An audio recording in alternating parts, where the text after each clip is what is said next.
Hey everybody, welcome back to the hangar deck. I hope that you had a great Christmas. Many of you, I'm sure, saw the video that I did on Christmas, and it was supposed to be titled "Tis the Season," but spell check and its infinite wisdom changed it to "This is the Season." So anyway,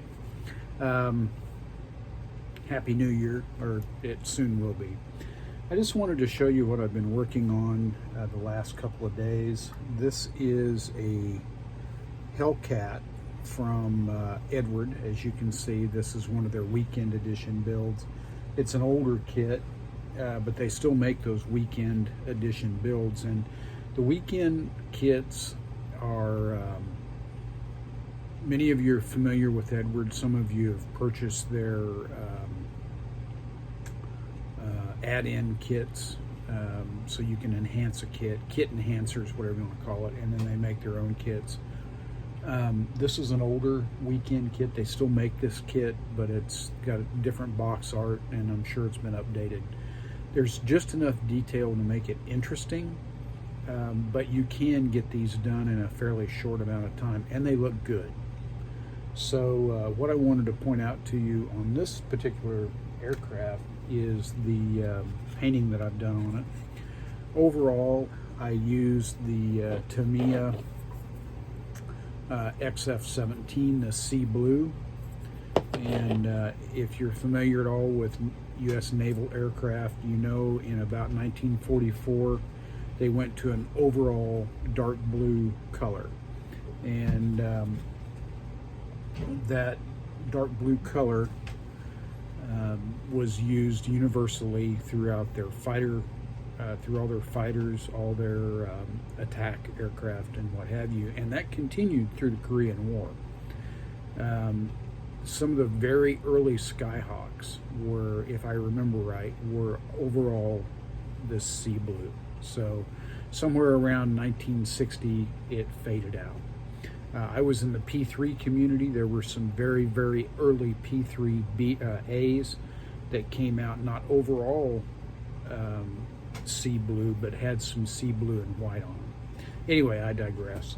Also wanted to point out the counter shading that I did, and the way I accomplished that is I took that sea blue and I added a little white to it and lightened it up, faded it out.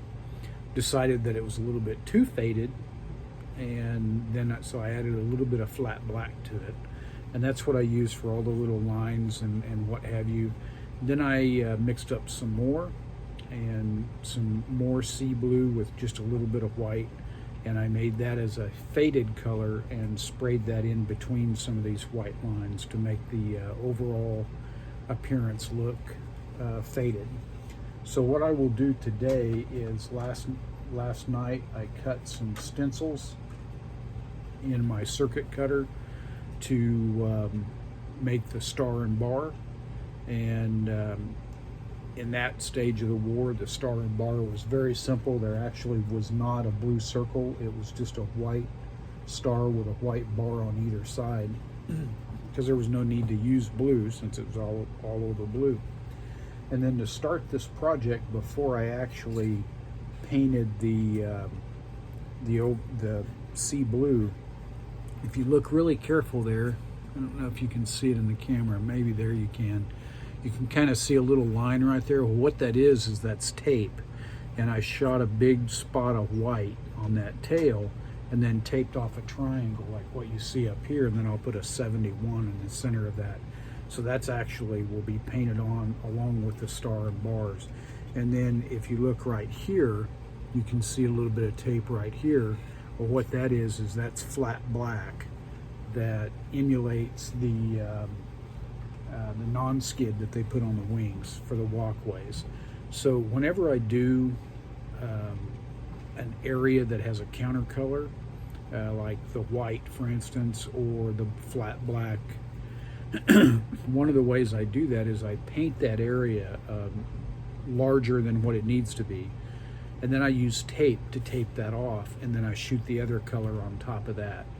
And It really helps to eliminate bleeding, and I find it a lot easier to do that counter tape than to try to tape off an area and shoot it and then hope that you don't have any overspray or anything like that. Now, obviously, I'm going to do that with the star and bar. I suppose I could have done it this way with the star and bar as well, but with the stencil cutter, it's pretty easy to cut a stencil and put that on there and put it in place. So one of these days we'll do a video on stencil cutting. I'm just not, I guess, not comfortable enough with it, and there's some things that I would need to do in that video, like show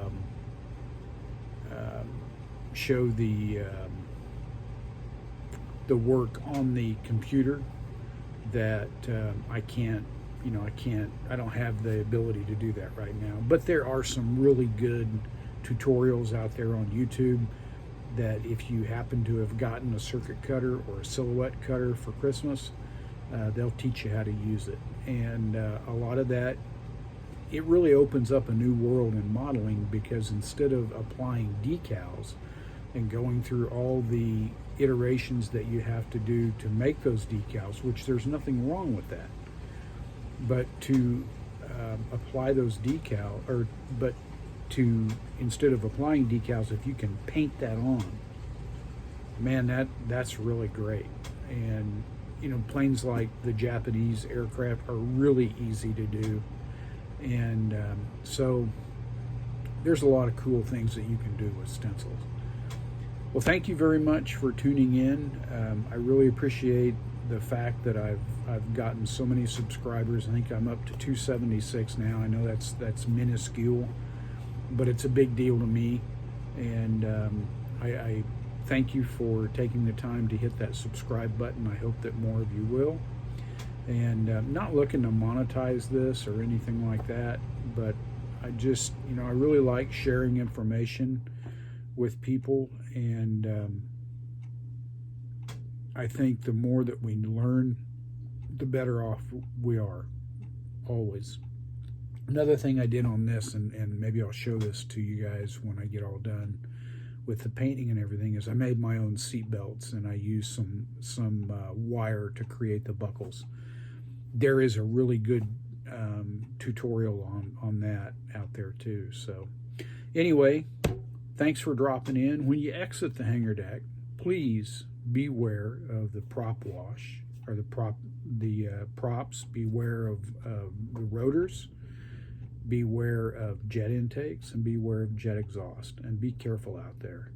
And if you go to a party for New Year's, please don't drive when you're intoxicated, and be happy. And here's to a fantastic 2022.